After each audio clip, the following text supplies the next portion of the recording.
those were 98 Degrees with I Do Cherish You. Yeah.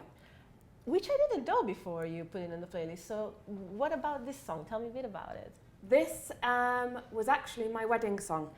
I suspected that when I saw the video. So, yeah, I didn't actually know the video until after we'd got married, because YouTube wasn't really a thing when we got married, because I'm that old. Oh, come on. But it was a song that my husband put on a mixtape for me when we were courting. Courting, that does sound old. Dating. No, courting sounds much better. Let's go back to courting, please. Yes.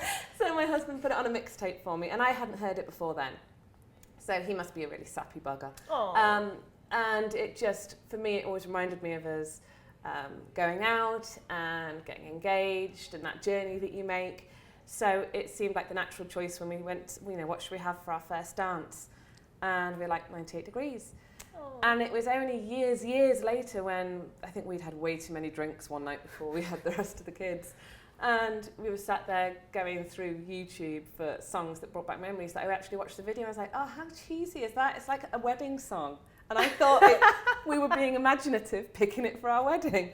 But no, it just brings back really nice memories of an absolutely fantastic day. Really bad hangover the next day, but a really good wedding day. Oh, that's so lovely. So up next, we're going to hear the first song of Diana Ross that is in your playlist. We'll get to the second in a moment.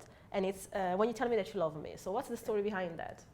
This one's actually quite an emotional one because, like I said before, I was really close to my grandparents growing up.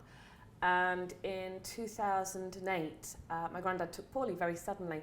And first we thought he'd had a stroke, but it turned out he had cancer and he passed away after 6 weeks. But during that time while he was poorly, he'd said that he particularly wanted this song at his funeral. Oh. But I was also a singer back then. I used to be a singer when I was a teenager. It was something I gave up when I started a family properly. And he'd asked me if I would sing it at his funeral for him. So it was sort of like the last thing I could do for him. And so it's quite an emotional one that I do struggle when I hear it now, but then it brings back nice memories. But I didn't know the song until he asked. So I hadn't heard it, so I had to learn it for then. So it's funny when you learn a song for a purpose, then that song forever reminds you of that purpose, as opposed to if you learn a song through the charts and it reminds you of something. Yeah. It's sort of different. So that's why it's funny that there's you'll see later, two Diana Ross songs for two very different reasons.